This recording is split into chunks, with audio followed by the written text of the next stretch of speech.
Qué maravilloso sábado he pasado yo. Bueno, yo sé que ustedes también. Admirado pues de esta maravillosa obra que ustedes están haciendo aquí.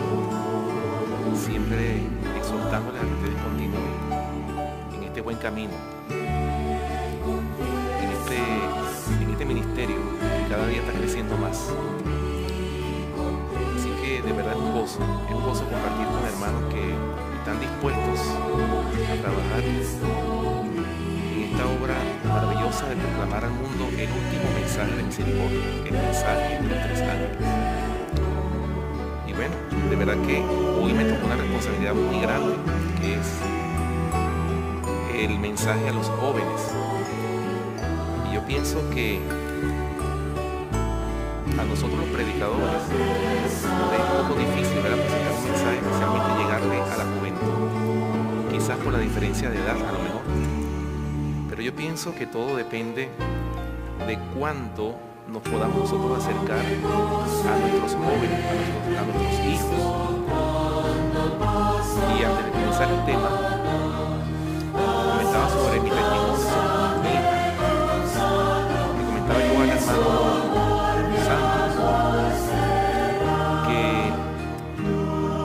después que se restauró la relación entre mi hija y yo, después que ella se arrepintió de todo lo que ella había hecho, una vez estando yo muy ocupado con mis actividades, viene y me dice un domingo: papá, ¿me acompañas a salir conmigo, a comprar unos zapatos?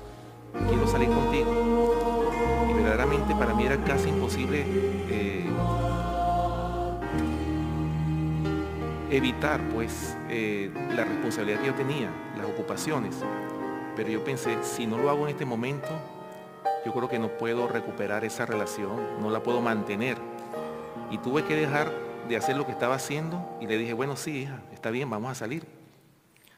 Hermanos, y mi hija compró los zapatos, salimos, estuvimos compartiendo hasta un refrigerio y nos sentamos en un lugar a hablar, y después de ahí salimos y mi hija hasta me agarra la mano y me dice: papá, en este momento soy la persona más feliz, porque me siento feliz porque anhelaba este momento. Claro, a veces a uno le parece, a uno los adultos, que a veces los jóvenes tienen cosas que no son tan importantes. Uno a veces mide las cosas de uno son más importantes que las de los jóvenes, ¿verdad? Y sin embargo, nosotros a veces menospreciamos a los jóvenes, sus inquietudes, porque pensamos que nosotros somos los que tenemos los problemas, pero ellos también tienen problemas. Y nosotros los padres tenemos que también apartar un tiempo para nuestros hijos y salir con ellos, compartir, escucharlos en todas sus necesidades que ellos tengan. Y eso, hermanos, para mí fue un éxito. Mi hija ahora dice: papá, te amo, te quiero, eres el mejor padre que he tenido. Y yo digo que nosotros tenemos la solución en nuestras manos para nuestros jóvenes. Nosotros los padres, nosotros somos a veces los culpables de que nuestros hijos se descarríen. ¿Por qué? Porque no tenemos paciencia, hermano. A veces pasa.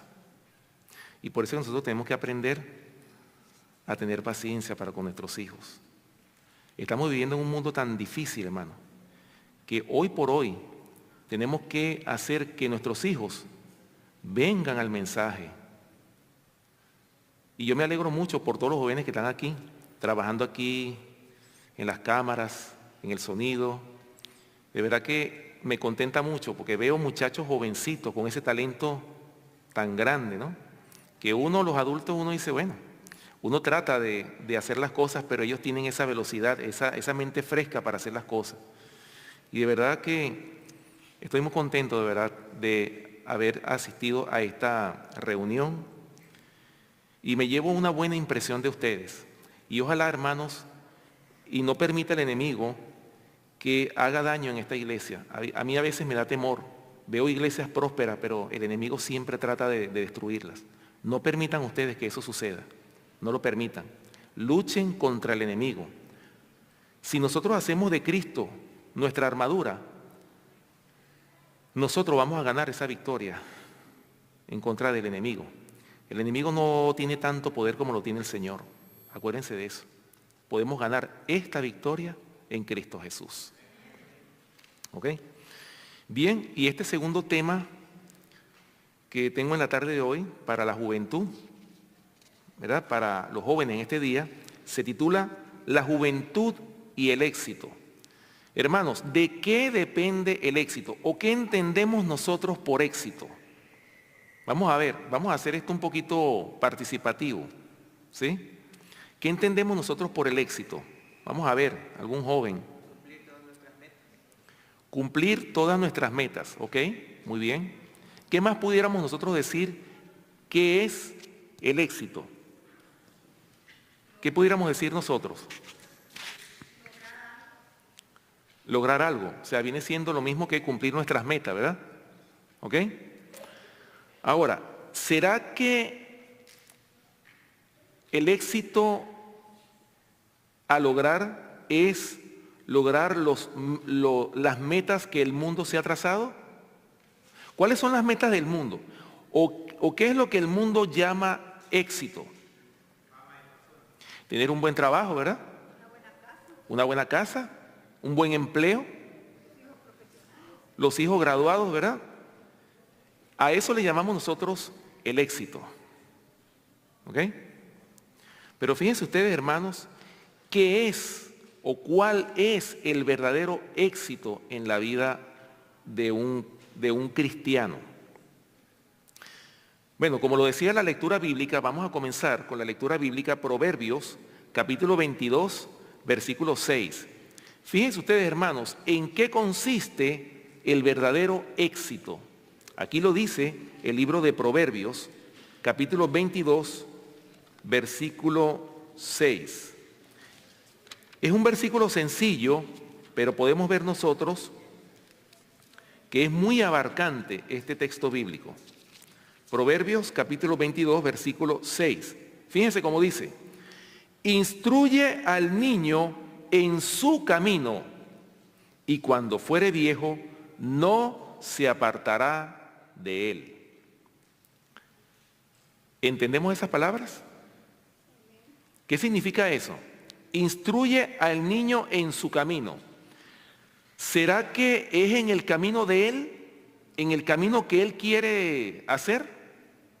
¿O el camino que él se haya trazado? ¿Cuál será ese camino que dice aquí Proverbios capítulo 22, versículo 6? Instruye al niño en los caminos del Señor, en la palabra de Dios. ¿Para qué?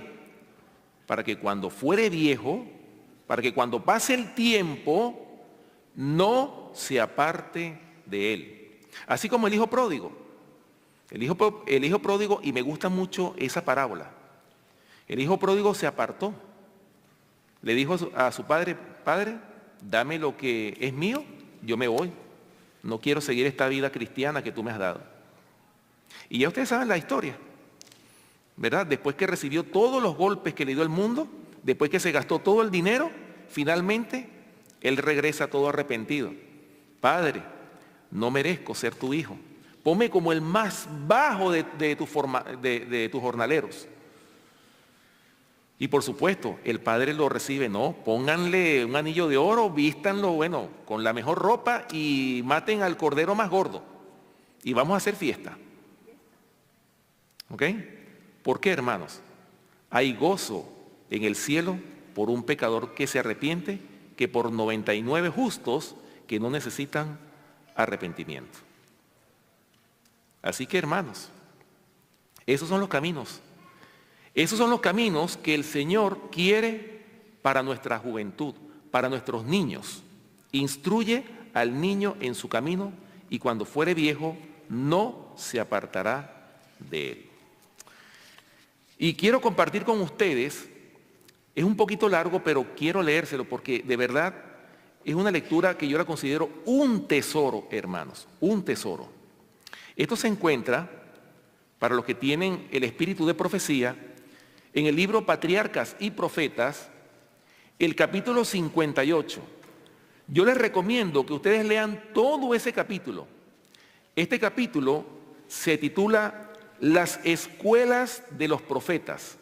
Voy a leer una parte, pero les dejo a ustedes como tarea para que ustedes lo lean completo en sus hogares. Y no solamente lo lean una vez, léanlo 2 y hasta 3 veces. Acuérdense que el método del Señor para el pueblo de Israel, ¿cuál fue? El método de la repetición. Y se las repetirás en la mañana, al mediodía, en la tarde, cuando entre, cuando salga. Es decir, en todo momento. ¿Por qué, hermanos? El Señor sabía o sabe que el hombre se olvida muy fácilmente de las cosas. Y por eso es que nosotros tenemos que tener constancia en nuestro culto personal. No es cuando yo pueda, sino es todos los días. Así debe ser. La comunión con nuestro Padre Celestial debe ser nuestra primera tarea diaria. ¿Ok? Escuchen lo que dice el libro Patriarcas y Profetas. Capítulo 58. Las escuelas de los profetas. Dice, el Señor mismo dirigía la educación de Israel. ¿Quién era el que dirigía la educación del pueblo de Israel? El Señor mismo. ¿Se dan cuenta? No era el hombre, ¿era quién? El Señor. Sus cuidados no se limitaban solamente a los intereses religiosos de este pueblo. Todo lo que afectaba su bienestar mental o físico incumbía también a la divina providencia y estaba comprendido dentro de la esfera de la ley divina. Interesante, ¿verdad? Sigue diciendo, Dios había ordenado a los hebreos que enseñaran a sus hijos lo que Él, o sea, Dios, quería y que les hicieran saber cómo había obrado con sus padres. ¿Qué era lo que el Señor quería? Que su pueblo le enseñara cómo Dios había obrado en una forma muy especial con su pueblo. Este era uno de los deberes especiales de todo padre de familia y no debía ser delegado a otra persona. Fíjense ustedes cómo era la educación del pueblo de Israel. ¿Será que era delegado a un profesor de la universidad o del high school? ¿Era qué? Era responsabilidad del padre educar a sus hijos. ¿Se dan cuenta? Sigue diciendo, en vez de permitir que lo hicieran labios extraños, debían los corazones amorosos del padre y de la madre instruir a sus hijos con todos los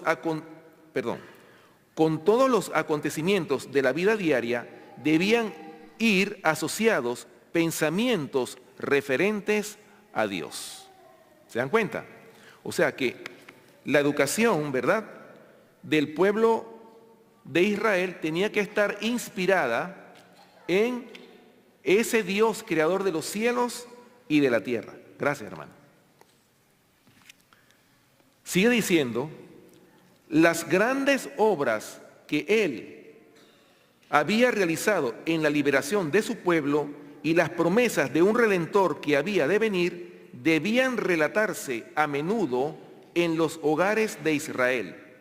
Y el uso, oigan esto, fíjense esta parte, y el uso de figuras y símbolos grababa las lecciones de forma indeleble en la memoria. Fíjense, hermanos, ¿cómo fue la instrucción de Dios al pueblo de Israel cuando estaba en el desierto? ¿Qué fue lo que Dios le mandó a hacer a Moisés? Y me harán un santuario y habitaré en medio de ellos, dice Éxodo capítulo 25, versículo 8. A través de ese sistema de sacrificios y ofrendas, a través de ese método simbólico, el Señor quería impresionar las mentes del pueblo de Israel.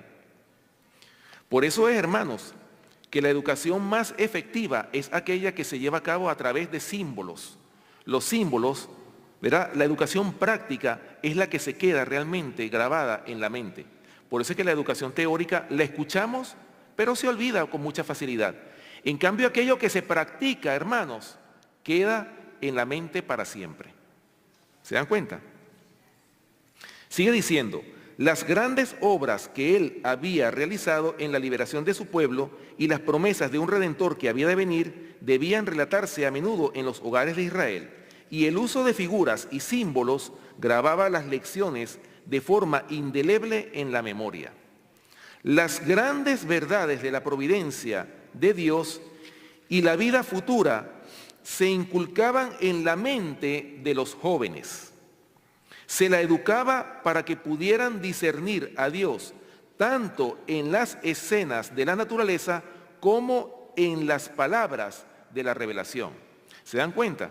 Se aprendía, se educaba a los jóvenes, ¿de qué forma? De que contemplaran en la naturaleza al Dios creador de los cielos y de la tierra. ¿Se dan cuenta? Las estrellas del cielo, los árboles y las flores del campo, las elevadas montañas, los riachuelos murmuradores, todas estas cosas hablaban del Creador. El servicio solemne de sacrificio y culto en el santuario y las palabras pronunciadas por los profetas eran una revelación de Dios. ¿Se dan cuenta, hermanos? Interesante, ¿no? El método de enseñanza del Señor. Por eso es, hermanos, que parte del mensaje adventista del séptimo día es que nosotros, los que vivimos en la ciudad, tenemos que salir ¿a dónde? Para el campo. ¿Por qué, hermanos? Porque en el campo hay preciosas lecciones que nosotros necesitamos aprender. Y ya ustedes van a ver cuáles fueron los libros de texto de Juan el Bautista. Lo vamos a ver más adelante.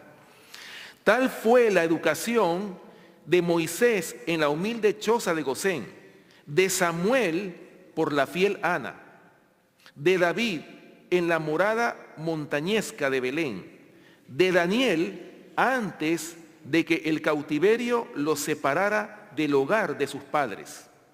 Tal fue también la educación del niño Jesús en Nazaret, y la que recibió el niño Timoteo, quien aprendió de labios de su abuela Loida y de su madre Eunice las verdades eternas de las sagradas escrituras. ¿Cuál fue la educación que recibieron estos hombres que yo acabo de mencionar? La palabra de Dios. Eso fue lo que le enseñó la abuela Loida a Timoteo, ¿verdad? De la madre del profeta Samuel, Ana. O sea, todos estos grandes hombres alcanzaron el éxito en la vida cristiana. ¿Por qué, hermanos? Porque recibieron una educación enteramente basada en la palabra de Dios. Hermanos, la palabra de Dios es poderosa, poderosa. Yo sé de un ejemplo de un hermano allá en Venezuela. Él predicaba muy bien, ese hermano, pero él mandaba a leer a la gente los versículos bíblicos. El hermano presentaba unos temas muy buenos. Hermanos, y nunca me imaginé, después que pasó el tiempo, de que ese hermano no sabía leer ni escribir. Pero él ponía a la gente para que le leyeran la Biblia. Y la Biblia fue la que le dio tanta sabiduría a este hermano, que, hermanos, no hace falta ir a una universidad para estudiar teología. El Señor le puede dar mucho más sabiduría a nosotros que a los que están estudiando a veces teología en los institutos universitarios.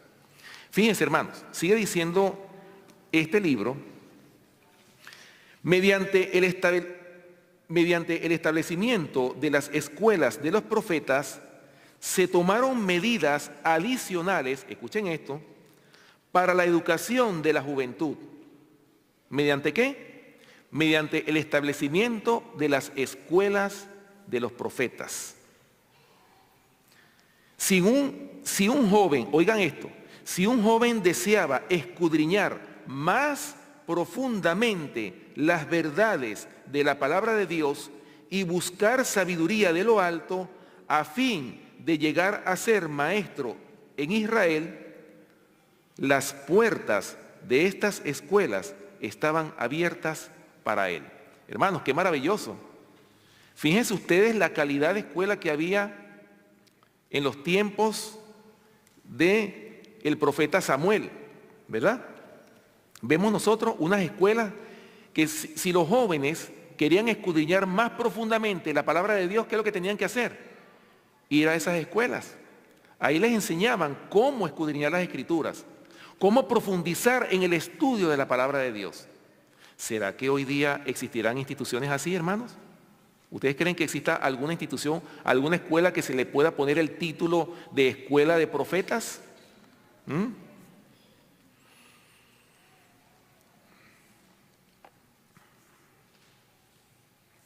Sigue diciendo, las escuelas de los profetas fueron fundadas por Samuel. ¿Para qué? Para servir de barrera contra la corrupción generalizada, para cuidar del bienestar moral y espiritual de la juventud y para fomentar la prosperidad futura de la nación, supliéndole hombres capacitados para obrar en el temor de Dios como jefes y consejeros. ¿Qué les parece? ¿Cuál fue el objetivo por el cual se fundaron las escuelas de los profetas? Era para servir ¿de qué? De barrera contra esa corrupción que iba cada vez creciendo e iba contaminando a toda la juventud de esa época. Por eso fue que el profeta Samuel fundó estas escuelas para eso, para detener un poco esa marea de la corrupción. Y por supuesto para estimular la buena moral también. Y también dice, y para fomentar la prosperidad futura de la nación. Imagínense ustedes eso, supliéndole ¿de qué? De hombres, ¿verdad? Capacitados para obrar en el temor de Dios como jefes y consejeros. Oh, mis amados, yo sueño con una escuela así. Y por eso es que cuando el hermano que estaba dando los minutos de información, ¿era que se llamaba? Los minutos de actualidad, yo me alegré verdaderamente. Y veo que ustedes están dando pasos muy buenos. Así como algunos se alegraron también, yo me alegré profundamente. Hermanos, porque ustedes tienen la oportunidad de fundar una escuela de profetas. Hermanos, no es difícil. En estos tiempos que nosotros estamos viviendo, en estos tiempos de corrupción generalizada, es necesario que nosotros hagamos esos preparativos, especialmente para la población de esta iglesia. Comenzando por aquí. Y poco a poco puede ir creciendo, hermanos, hasta que muchas almas afuera puedan encontrar una verdadera opción para luchar, eso sí, contra la corrupción reinante que hay en este mundo. Hermanos, estamos viviendo tiempos difíciles, pero son tiempos solemnes, tiempos en los cuales nuestro Señor está a las puertas, tiempos que los profetas, los patriarcas, los apóstoles desearon vivir. Y nosotros lo que estamos viendo este tiempo, a veces no deseamos que Cristo venga, porque estamos tan enredados con las cosas de este mundo, que lamentablemente, bueno, eso nos tiene el tiempo consumido, lamentablemente, ¿verdad?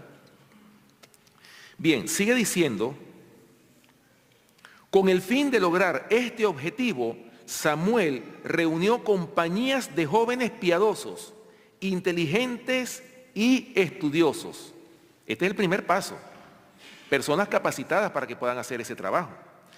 A estos jóvenes se les llamaba hijos de los profetas. Mientras tenían comunión con Dios y estudiaban su palabra y sus obras, se iba agregando sabiduría del cielo a sus dones naturales. Los maestros eran hombres que no solo conocían la verdad divina, sino que habían gozado ellos mismos de la comunión con Dios, y habían recibido los dones especiales de su espíritu. Fíjense las características que tenían los maestros de estas escuelas. Ellos habían tenido una experiencia, una comunión con el Señor. ¿Por qué, hermanos? Ellos mismos habían gozado con esa comunión con Dios, y no solamente habían gozado con la comunión con Dios, sino que habían recibido el don del Espíritu Santo para poder enseñar a estos hijos de los profetas. ¿Ok?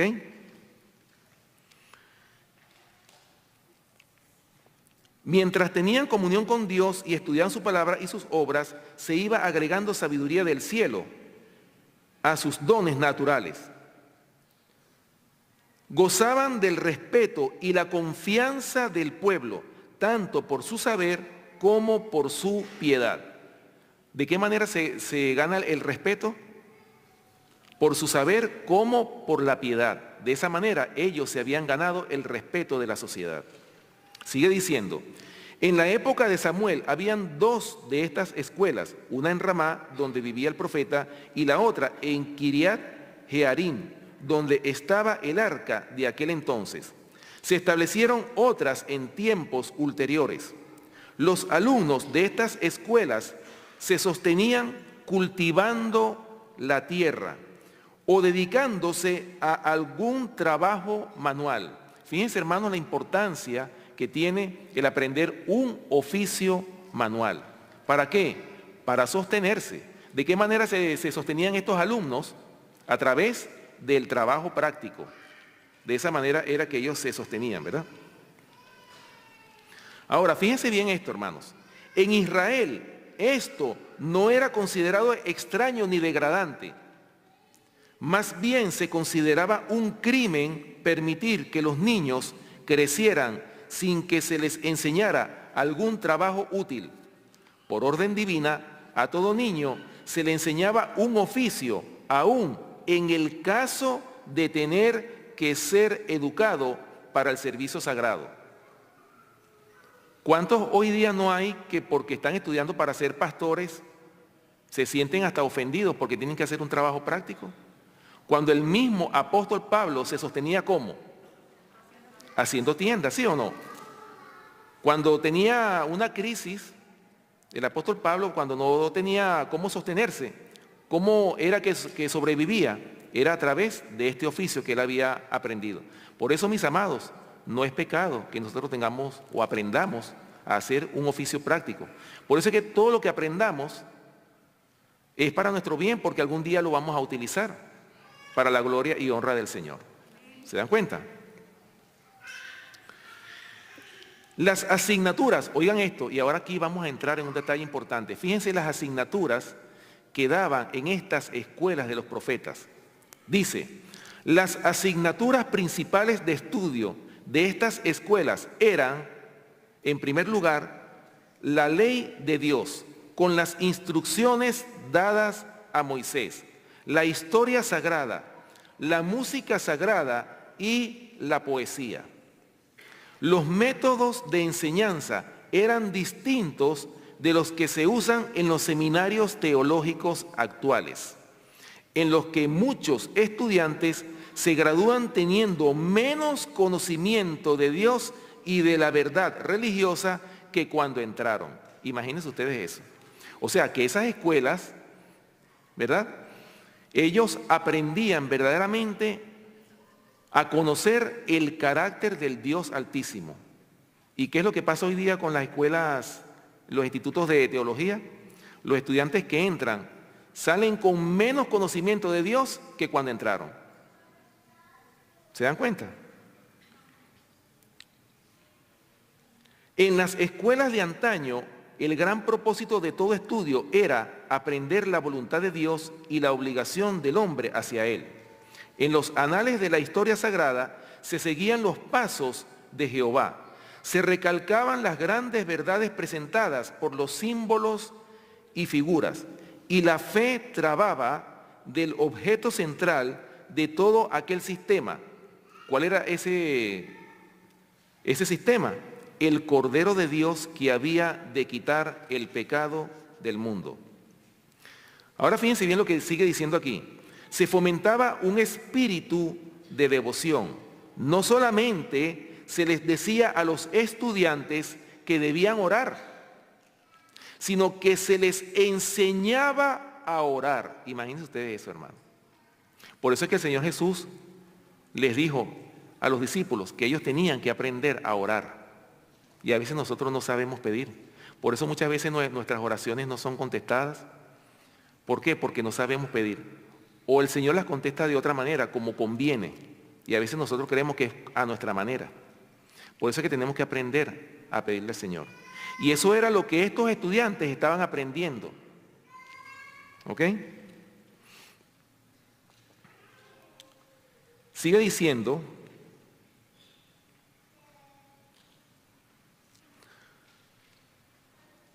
dice, no solamente se les decía a los estudiantes que debían orar, sino que se les enseñaba a orar, relacionarse con su Creador, a ejercer fe en Él y a comprender y a obedecer las enseñanzas de su Espíritu. Intelectos santificados sacaban del tesoro de Dios cosas nuevas y viejas, y el Espíritu de Dios se manifestaba en las profecías y cantos sagrados. Se empleaba la música, oigan esto, con un propósito santo, para elevar los pensamientos hacia aquello que es puro, noble y enaltecedor, y para despertar en el alma la devoción y la gratitud hacia Dios. ¿Será que la música que nosotros estamos escuchando nos inspira lo alto? ¿Será que nos inspira al Dios creador de los cielos y de la tierra? La música que se llama, entre comillas, cristiana. Por eso, hermanos, la música era una de las asignaturas que se dictaba en esta escuela de los profetas. Pero no era cualquier música, era música sagrada, música que elevaba al Dios Altísimo. ¿Se dan cuenta? ¿Cuánto contraste hay entre la antigua costumbre y los usos que con frecuencia se le da hoy a la música? ¿Cuántos son los que emplean este don especial para ensalzarse a sí mismos? Oigan esto, en lugar de usarlo para glorificar a Dios. Por eso es que cuando uno va a cantar en la iglesia, tenemos que tener cuidado. No vaya a ser que yo me vaya a enaltecer en vez de darle la gloria al Dios Altísimo. Por eso, hermanos, que cuando cantamos un himno, cuando tocamos algún instrumento, eso tiene que ser para glorificar al Señor. El yo tiene que estar crucificado, que no se levante, hermanos, porque si no, entonces la gloria va a ser para nosotros, y eso es pecado, eso es una abominación ante los ojos de Dios. ¿Se dan cuenta? El amor a la música conduce a los incautos a participar con los amantes de lo mundano en las reuniones de placer a donde Dios prohibió a sus hijos que fueran. Así, lo que es una gran bendición cuando se lo usa correctamente, se convierte en uno de los medios más certeramente empleados por Satanás para desviar la mente del deber y de la contemplación de las cosas eternas.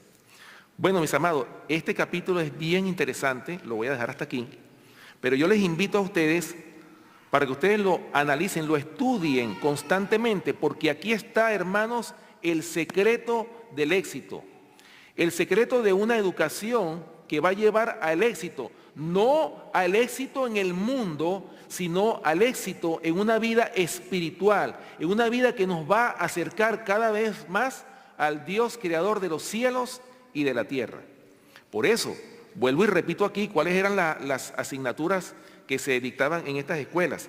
La ley de Dios, las instrucciones dadas a Moisés, la historia sagrada, la música sagrada, la poesía y el oficio práctico, es decir, labrar la tierra. Hermanos, nosotros tenemos aquí el secreto del éxito, la fórmula para alcanzar el secreto del éxito. ¿Ok? Ahora, hermanos, dicho esto, ¿cuál será el verdadero propósito de la educación? Dice el libro de Patriarcas y Profetas en la página 645, dice: el verdadero propósito de la educación es restaurar, oigan esto, restaurar la imagen de Dios en el alma. ¿Se dan cuenta cuál es el verdadero propósito de la educación? ¿Cuál es? Restaurar la imagen de Dios en el alma. Ahora, vamos a ver a continuación, hermanos, porque ustedes dirán, ¿cómo podremos nosotros ser o alcanzar el éxito? Y cuando digo éxito me refiero a una vida santa, a alcanzar la santificación. ¿Será que eso es imposible, hermanos? ¿Será que la santificación es algo así a manera de burla como lo ha tomado el mundo? Cuando dicen, mira, aquel se la da de santo, que lo dicen a manera de burla, ¿verdad? ¿Será que la santidad es algo imposible de lograr en estos tiempos? Porque estamos viviendo tiempos tan corruptos que es imposible lograrlo. ¿Será que nunca podremos lograr eso? ¿Qué creen ustedes? ¿Se puede o no se puede? Sí se puede lograr. ¿Y por qué no lo podemos lograr? ¿Qué es lo que impide que nosotros podamos alcanzar la santidad? El amor al mundo, hermanos. El amor al mundo es lo que evita, es lo que impide que nosotros podamos tener una vida santa, una vida perfecta, una vida piadosa en Cristo Jesús. ¿Ok? Ahora, vamos a ver, aquí en la Biblia nosotros tenemos ejemplos. Esto no es una historia más o un cuento que nos echaron a nosotros. En cuanto a la historia sagrada me refiero, a la historia de los patriarcas, de los profetas. Vamos a ver cuál fue la vida de ellos, o unos ejemplos de algunos de ellos, cómo fue su vida, o cómo ellos alcanzaron el éxito. En primer lugar tenemos a José. Nosotros conocemos la vida de José, ¿verdad? Que hasta los niños conocen quién fue José. José fue uno de los 12 hijos de Jacob, ¿verdad? O Israel. Y José era el niño mimado de Jacob. Así, ¿verdad? Por eso, hermanos, que José recibió una educación ¿a dónde? ¿Será que José tuvo que ir a una universidad para lograr el éxito que alcanzó en la vida espiritual? ¿Dónde él recibió su educación? ¿Ah? En el hogar. En el hogar, donde estaba su padre. Su padre fue su principal maestro. ¿Se dan cuenta? Ahora, fíjense ustedes, hermanos, vamos a buscar aquí en nuestras Biblias, hablando de José, en Génesis capítulo 39, cómo José alcanzó la victoria sobre la tentación. Génesis capítulo 39.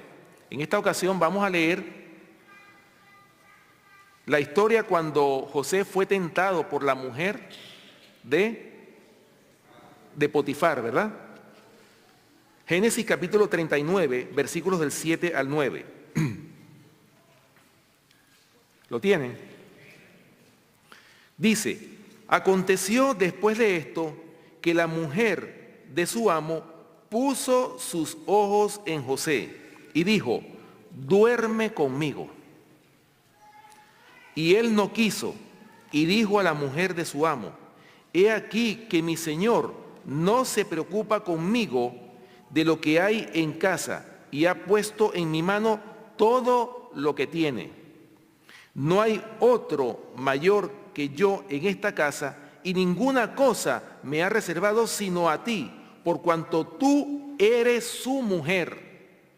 ¿Cómo pues haría yo este grande mal y pecaría contra Dios? Hermanos, ¿qué edad tenía José cuando se le presentó esa tentación? ¿Ah? Era un joven así como todos ustedes, los jóvenes que nos están escuchando. Hermanos, y una de las tentaciones más grandes que puede haber para un joven, para un hombre, es cuando una mujer se le ofrece. Es casi irresistible, ¿sí? Pero fíjense ustedes, hermanos, José, antes de ceder, ¿qué fue lo que hizo? Se acordó de lo que su padre le había enseñado. Se acordó de que su padre le dijo que que el adulterio es pecado. Eso se lo enseñó Jacob a José. Y por esa razón, hermanos, después de tanto repetírselo, a José se le presentó la hora de la prueba con esta mujer. Que dicho sea de paso, yo no creo que esa mujer haya sido fea. Yo creo que para ser la esposa del primer gobernador de Egipto, tiene que haber sido una mujer muy hermosa. Y se le ofreció, duerme conmigo. Pero José dijo, no, ¿cómo haría yo este grande mal? Y pecaría contra Dios. O sea, hermanos, José puso en primer lugar al Dios creador de los cielos y de la tierra. Y quizás los jóvenes dirán, oye, pero es que eso es imposible para mí. ¿Cómo puedo yo vencer la tentación? ¿O cómo puedo yo vencer, conociendo la reforma pro salud, que ya yo conozco, porque hay algunos que todavía quizás tienen la debilidad de los productos lácteos? ¿Cómo puedo yo todavía dejar los productos lácteos? Todavía no puedo. Todavía cuando a mí me ponen el queso ahí, me provoca comerlo. Hermanos, pero José venció la tentación. José la venció, ¿por qué? Porque él recibió una educación desde temprana edad en su hogar.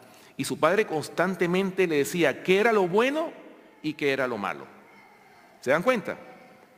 Así que José lo pudiéramos considerar como un joven de éxito, porque venció en esa gran prueba que se le presentó allá en Egipto. Es decir, hermanos, él se crió en el campo, su vida fue en el campo, pero cuando llegó a un lugar como Egipto, la gran ciudad, y cuando se le presenta la prueba de las pruebas, él venció. ¿Por qué? Porque tenía comunión con el Señor. Por eso, hermanos, vuelvo y repito, como dije esta mañana, nosotros necesitamos ponernos la armadura de Dios. ¿Y de qué manera puedo yo ponerme, o de qué forma puedo yo lograr ponerme la armadura de Dios? Es a través de la comunión diaria con su palabra, hermano. No hay otra forma. Esta es la salvaguardia contra la corrupción, contra el pecado, para poder vencer las tentaciones. Porque cuando yo me he llenado de su palabra en la mañana, cuando he estudiado su palabra, que he dedicado tiempo para estudiar su palabra, porque no es algo así que yo lo voy a hacer corriendo porque tengo 20 minutos, porque me tengo que ir al trabajo. No, tenemos que hacer el tiempo, hermanos, el tiempo que pertenece al Señor. ¿Qué es lo que nos exige al Señor? ¿Acaso el Señor no exige el diezmo de todo lo que tenemos? Ahora, ¿cuánto es el diezmo de 24 horas? ¿Ah? Apenas como 2 horas. 1 hora en la mañana y 1 hora en la tarde. O póngale 1 hora y media en la mañana. Eso solamente es lo que pide el Señor. Como yo le digo a mi hija, hija, yo no te pido que tú estudies 2 horas la palabra de Dios, no. Con tal de que tú leas algo, eso es suficiente. Que tú medites en ese versículo, en esa palabra, en esa meditación. Hermanos, pero no nos podemos ir, bien sea al trabajo, bien sea a la universidad, sin armadura, hermano.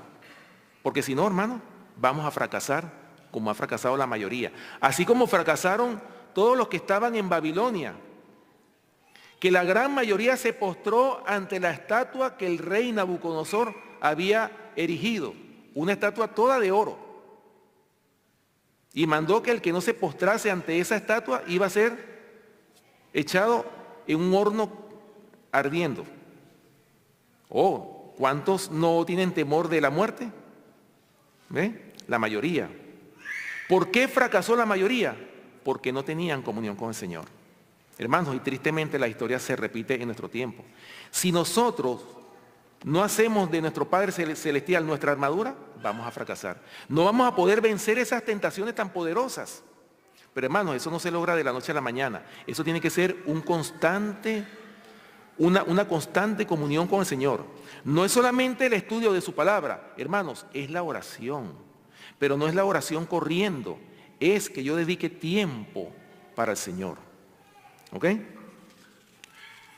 Otro que venció también, Moisés, a pesar de que Moisés también pecó cuando hirió la roca 2 veces, ¿verdad? Esa fue la debilidad de Moisés, pero sin embargo el Señor lo consideró un hombre justo, un hombre recto, que hizo lo recto ante los ojos de Jehová. Vamos a buscarlo en Éxodo capítulo 2, versículos del 1 al 10. Aquí vemos cómo fue la educación de Moisés. Éxodo capítulo 2, versículos del 1 al 10. Fíjense ustedes lo que dice la palabra de Dios. En relación a cómo fue la educación que tuvo Moisés. Dice, un varón de la familia de Leví fue y tomó por mujer a una hija de Leví, la que concibió y dio a luz un hijo, y viéndole que era hermoso, le tuvo escondido 3 meses. Acuérdense que lo tuvo escondido 3 meses, ¿por qué? Porque estaban matando a todos los hijos de las mujeres hebreas, ¿verdad? Pero no pudiendo ocultarle más tiempo, tomó una arquilla de juncos y la calafateó con asfalto y brea, y colocó en ella al niño y lo puso en un carrizal a la orilla del río. Y una hermana suya se puso a lo lejos para ver lo que le acontecía.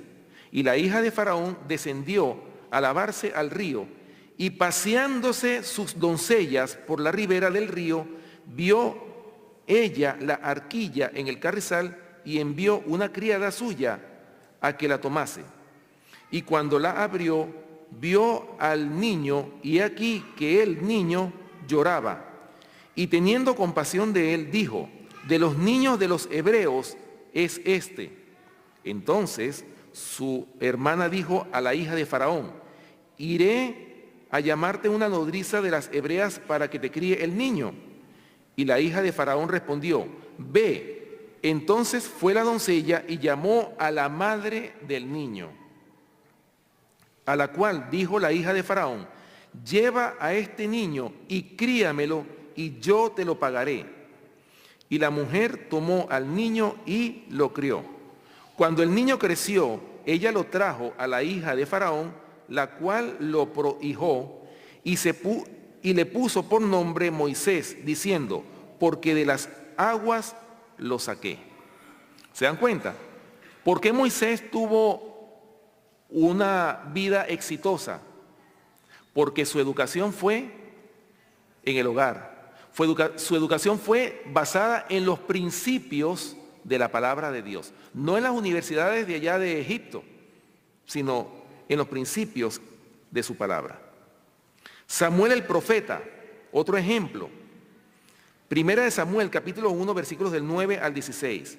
Hermanos, Samuel sí fue un hombre exitoso en todo momento. Tanto es así que el Señor lo llamó al oficio de profeta. ¿Ok? Primera de Samuel, capítulo 1, versículos del 9 al 16.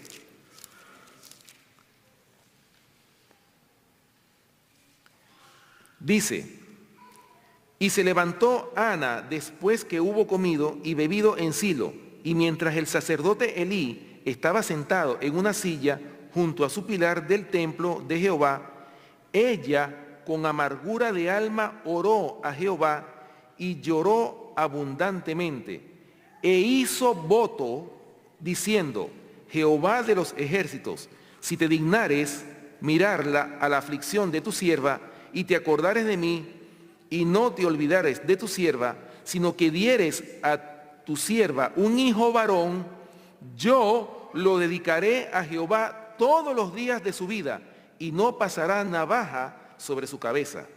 Mientras ella oraba largamente delante de Jehová, Elí estaba observando la boca de ella. Pero Ana hablaba en su corazón, y solamente se movían sus labios, y su voz no se oía. Y Elí la tuvo por ebria. Entonces le dijo, Elí, ¿hasta cuándo estarás ebria? Digiere tu vino. Y Ana le respondió diciendo, no, Señor mío, yo soy una mujer atribulada de espíritu. No he bebido vino ni sidra, sino que he derramado mi alma delante de Jehová. No tengas a tu sierva por una mujer impía, porque por la magnitud de mis congojas y de mi aflicción he hablado hasta ahora. ¿Se dan cuenta? Una madre piadosa, una madre temerosa de Jehová, que hizo, no solamente le pidió al Señor en oración que ella quería un hijo, sino que hizo voto a Jehová. ¿Qué significa hacer voto al Señor? ¿Qué significa eso? Es una promesa, es un pacto. Señor, si tú me contestas esta oración, yo te prometo, pase lo que pase, que yo te voy a cumplir tal y cual cosa. Hermanos, las oraciones cuando se hacen basadas en un pacto que uno hace al Señor, ténganlo por seguro que el Señor contesta esa oración. Pero hermanos, tenemos que tener cuidado, porque si nosotros hacemos un pacto y no cumplimos ese pacto, hermanos, óigame, más vale que nosotros no hubiésemos nacido. Porque es serio, ofrecerle algo al Señor y no cumplirlo. ¿Ok? Bien, otros triunfadores fueron los 3 jóvenes hebreos. Vamos a buscarlo. Daniel capítulo 3, versículos del 13 al 20. Ustedes conocen la historia, ¿verdad? ¿Qué pasó con esos 3 jóvenes hebreos cuando estaban en Babilonia? Todo el mundo se postró ante la imagen, ¿verdad? Y solamente estos 3 jóvenes hebreos fueron los únicos que no se postraron ante esa estatua que el rey Nabucodonosor había levantado. Daniel capítulo 3, versículos del 13 al 20. Dice, entonces Nabucodonosor dijo con ira y con enojo que trajesen a Sadrac, Mesac y Abed-Negó. Al instante fueron traídos estos varones delante del rey. Habló Nabucodonosor y le dijo, es verdad, Sadrac, Mesac y Abed-Negó, que vosotros no honráis a mi Dios ni adoráis la estatua de oro que he levantado. Ahora pues, ¿estáis dispuestos para que al oír el son de la bocina, de la flauta, del tamboril, del arpa, del salterio, de la zampoña y de todo instrumento de música, os postréis y adoréis la estatua que he hecho? Porque si no la adoráis, en la misma hora seréis echados en medio de un horno de fuego ardiendo. ¿Y qué Dios será aquel que os libre de mis manos? Fíjense qué arrogancia la de Nabucodonosor, ¿no? Sadrac, Mesac y Abed-Negó respondieron al rey Nabucodonosor diciendo, no es necesario que te respondamos sobre este asunto.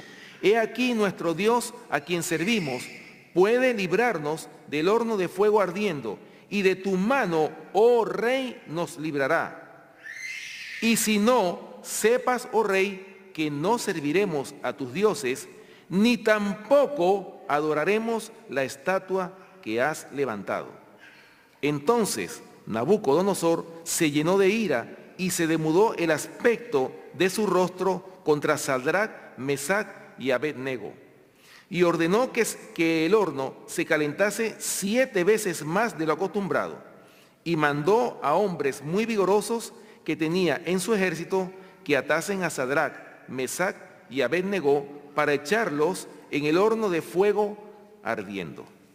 Bueno, hermanos, esto es una historia, yo creo que esto nos inspira a nosotros, los que hemos alcanzado los fines de la historia de esta tierra, a que nosotros podamos alcanzar esa firmeza que tuvieron estos 3 jóvenes hebreos, que ellos prefirieron la muerte antes de postrarse ante una imagen. Hoy por hoy, ¿cuál sería entonces la repetición de esta estatua del rey Nabucodonosor en nuestro tiempo? Cuando sea firmada o sea establecida la ley dominical. Cuando nos obligan a que tenemos que guardar el domingo y pisotear el santo sábado del Señor. Hermanos, ese tiempo viene.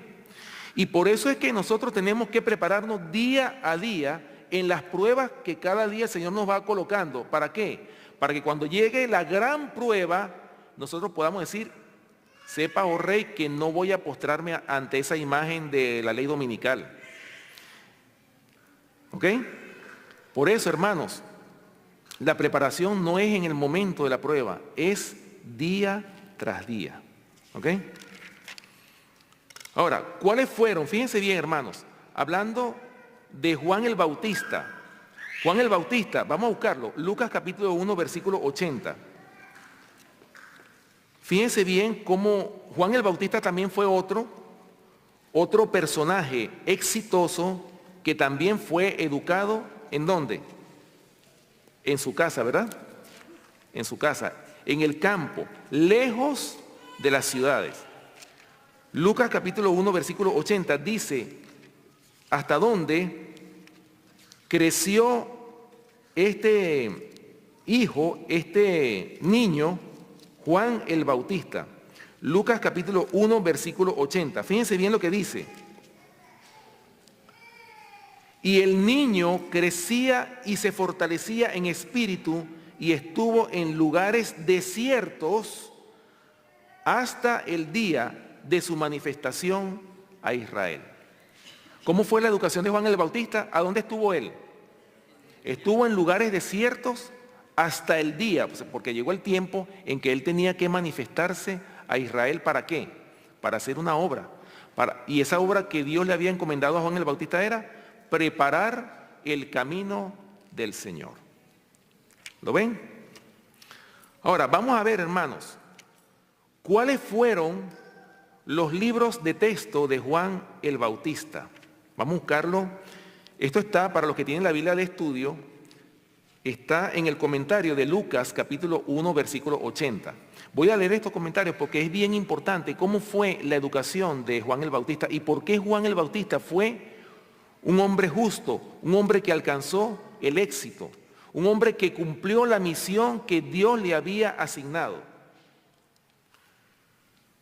Lucas capítulo 1, versículo 80, comentando, dice, ninguna escuela era adecuada, dice el comentario de la Biblia de estudio.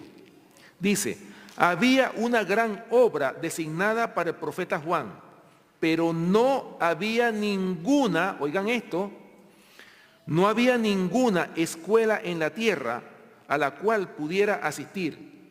Debía adquirir su conocimiento ¿dónde? Lejos de las ciudades, en el desierto. Ahora fíjense ustedes cuáles eran las asignaturas de Juan el Bautista. Las escrituras del Antiguo Testamento, número 1. Dios, número 2. Y la naturaleza que él había creado, número 3, debían ser sus libros de estudio. ¿Acaso era psicología? ¿Acaso era ciencia, tecnología? ¿Esa era la educación que recibió Juan el Bautista? ¿Cuál era? Dios, la naturaleza y las Sagradas Escrituras. Eso fue lo único que necesitó Juan el Bautista para ser el más grande de todos los hombres nacidos de mujer. Ahora fíjense bien lo que sigue diciendo. Dios estaba capacitando a Juan para su obra de preparar el camino del Señor. Su alimento era simplemente langostas y miel silvestre. Sigue diciendo, oigan bien esta parte, las costumbres y las prácticas de los hombres no debían ser la educación de este hombre. La preocupación por lo mundano no debía afectar en nada la formación de su carácter. ¿Se dan cuenta, hermanos? Lo que tuvo Juan el Bautista como educación, él no fue a ninguna institución, él no fue a ninguna universidad, y sin embargo, la sabiduría que adquirió Juan el Bautista no la tenía ninguno de los escribas y los fariseos que fueron a todos los institutos más prestigiosos de la época. Y él fue y preparó el camino del Señor. Aquí está otro comentario que vale la pena leerlo. Fíjense ustedes, hermanos, a pesar de que Juan el Bautista vivía en el desierto, sin embargo, no por eso él no tenía tentaciones. Satanás también tenía acceso a él, a pesar de que estaba viviendo en el desierto. A pesar de eso. Fíjense lo que sigue diciendo este otro comentario. Juan no se sentía suficientemente fuerte para soportar la gran presión de la tentación, ¿se dan cuenta?, que encontraría en la sociedad. Temía que su carácter fuera modelado de acuerdo con las costumbres que prevalecían entre los judíos y escogió el desierto como su escuela, en la cual su mente podía ser debidamente educada y disciplinada por el gran libro de Dios, es decir, la naturaleza. En el desierto, Juan podía negarse a sí mismo más fácilmente, dominar su apetito y vestirse de acuerdo con la sencillez natural. Y en el desierto no había nada que desviara su mente de la meditación y de la oración. ¿Se dan cuenta, hermanos, la importancia que tiene el salir de las ciudades? Porque en el desierto es más fácil superar las tentaciones. Es más fácil tener una comunión íntima con el Señor. Pero por eso es que les digo, las ciudades, con el ruido, con el bullicio, con los afanes de esta vida, es imposible que nosotros tengamos una comunión. Sin embargo, hermanos, no es imposible. Lo podemos hacer si nos los proponemos. ¿Ok? Sigue diciendo, Satanás tenía acceso a Juan aún después de que éste cerró todos los caminos que dependían de él y por los cuales Satanás pudiera entrar. Pero sus hábitos de vida eran tan puros y naturales que podía discernir al enemigo y tenía fortaleza de espíritu y decisión de carácter para resistirlo. El libro de la naturaleza estaba abierto ante Juan con su inagotable caudal de variadas instrucciones. Él buscaba el favor de Dios y el Espíritu Santo descansaba sobre él y encendió en su corazón un ardiente celo de hacer la gran obra de llamar a la gente al arrepentimiento y a una vida más elevada y más santa. Juan se estaba capacitando mediante las privaciones y las dificultades para disipar de tal manera todas sus facultades físicas y mentales que pudiera sostenerse entre las gentes tan inconmovible frente a la circunstancia como las rocas y montañas del desierto que lo habían rodeado durante 30 años. ¿Cuánto tiempo tuvo Juan el Bautista en el desierto? 30 años, hermano. Imagínense ustedes esa escuela de 30 años. Ahora, ustedes dirán, oye, pero entonces, ¿quiere decir entonces que yo no me voy a preparar? ¿Qué voy a hacer entonces? ¿O qué educación? Entonces, ¿quiere decir que me tengo que privar de la educación? ¿Para qué nos estamos preparando? ¿Para servir al mundo o para servir al Señor? No es fácil, hermanos, para muchos tomar una decisión de servir al Señor, porque eso implica, ¿qué cosa?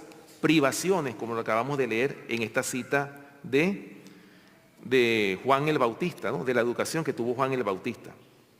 Ahora, fíjense ustedes, hermanos, ¿cuál debe ser el primer libro de texto del niño, de acuerdo a la conducción del niño?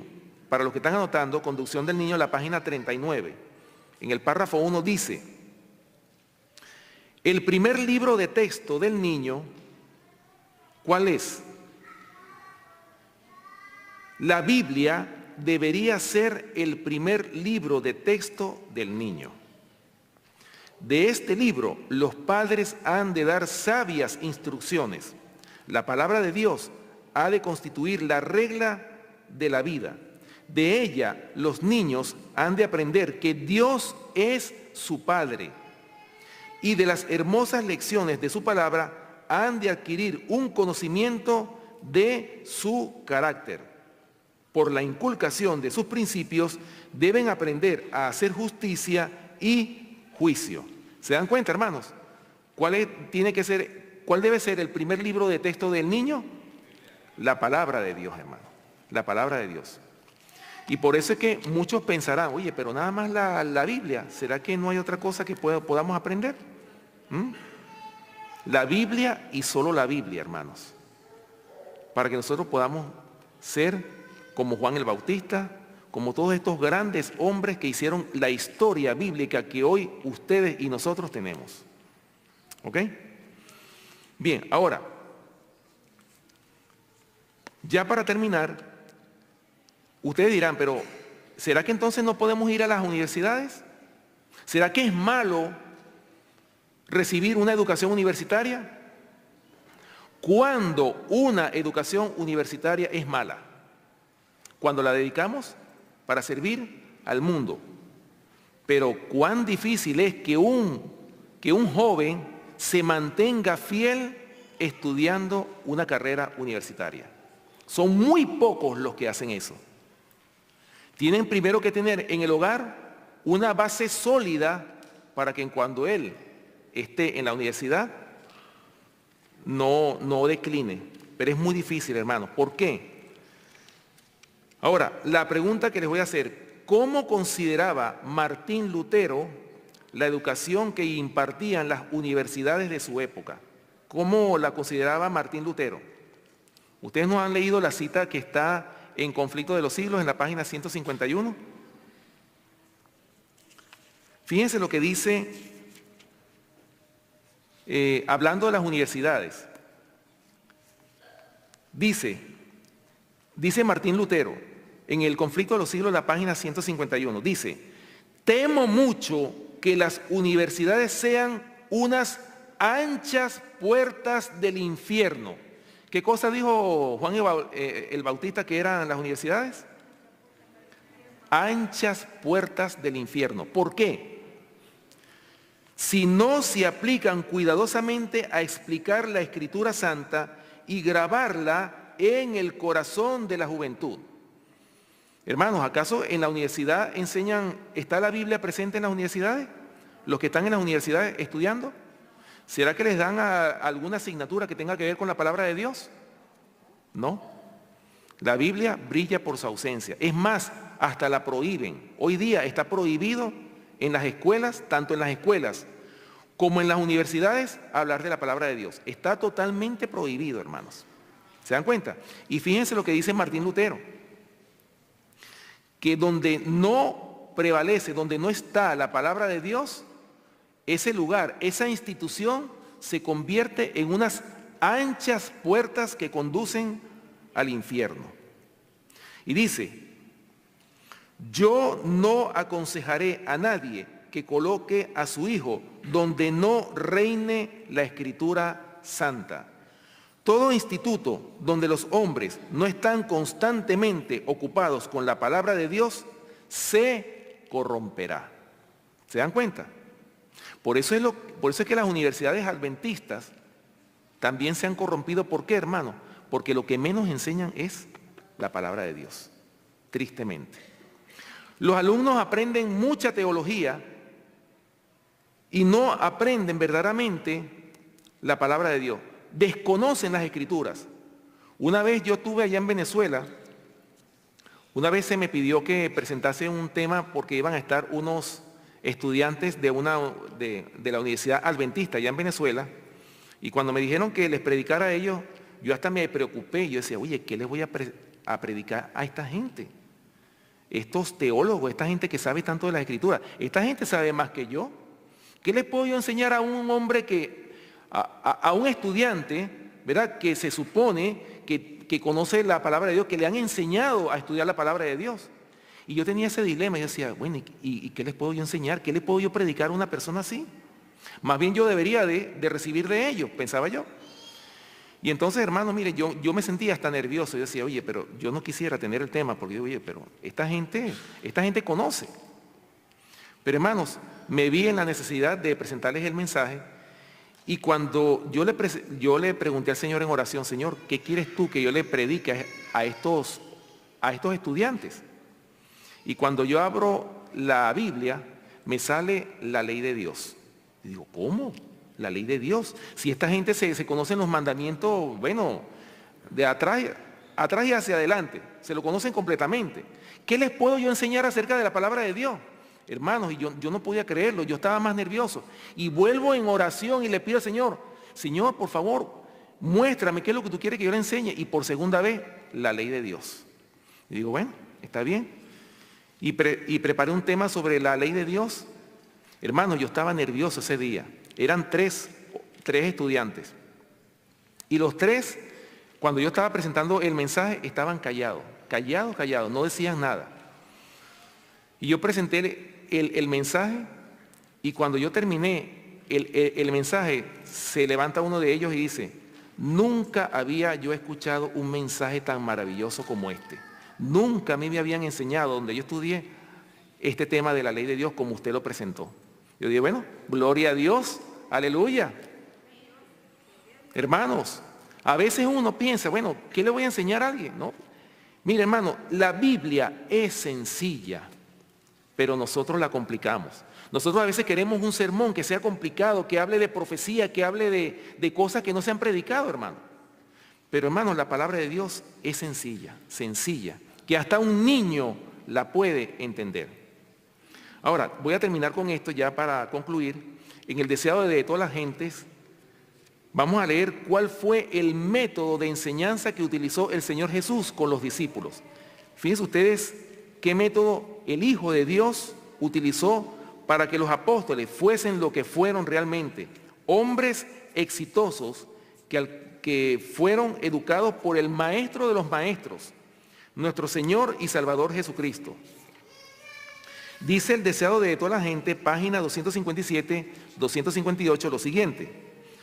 Mientras educaba a sus discípulos, Jesús solía apartarse de la confusión de la ciudad a la tranquilidad de los campos y las colinas, porque estaba más en armonía con las lecciones de abnegación que deseaba enseñarles. Y durante su ministerio se dedicaba a congregar a la gente en derredor suyo bajo los cielos azules, en algún collado hermoso o en la playa a la ribera del lago. Fíjense que el Señor siempre utilizaba los escenarios de la naturaleza para enseñarle a los discípulos grandes lecciones que están en la palabra de Dios, en los evangelios, en todas las parábolas. Vemos cómo el Señor utilizó la naturaleza, hermano. En la naturaleza hay la ciencia de la verdadera educación. Sigue diciendo, allí, rodeado por las obras de su propia creación, podía dirigir los pensamientos de sus oyentes de lo artificial a lo natural. En el crecimiento y desarrollo de la naturaleza se revelaban los principios de su reino. Al levantar los hombres los ojos a las colinas de Dios y contemplar las obras maravillosas de sus manos, podían aprender lecciones preciosas de la verdad divina. La enseñanza de Cristo les era repetida en las cosas de la naturaleza. Así sucede con todos los que salen a los campos con Cristo en su corazón. Se sentirán rodeados por la influencia celestial. Las cosas de la naturaleza repiten las parábolas de nuestro Señor y sus consejos. Por la comunión con Dios en la naturaleza, la mente se eleva y el corazón halla descanso. ¿Se dan cuenta, hermanos? ¿Cuál es la verdadera educación que el Señor quiere para nosotros? La palabra de Dios y la comunión con la naturaleza. Así como estos fueron los libros de texto de Juan el Bautista, hoy por hoy nosotros podemos alcanzar el éxito si nosotros seguimos estos sencillos consejos que el Señor nos da en su preciosa palabra. Hermanos, espero que haya sido de gran bendición estas charlas que tuvimos en el día de hoy. Yo fui el primer beneficiado verdaderamente. Y yo espero pues que ustedes los jóvenes también hayan salido beneficiados con la bendición que nuestro Padre Celestial nos da cada día. Hermanos, mi consejo final, mi llamado, busquemos cada día al Señor en su palabra. Los tiempos están difíciles, preparémonos, porque los días son malos, como dice la palabra de Dios. Y no esperemos hasta el último día, porque después no habrá tiempo, no habrá una segunda oportunidad, porque si no, seremos echados fuera, donde será el lloro y el crujir de dientes. Ojalá ese no sea nuestro caso. Que el Señor les bendiga.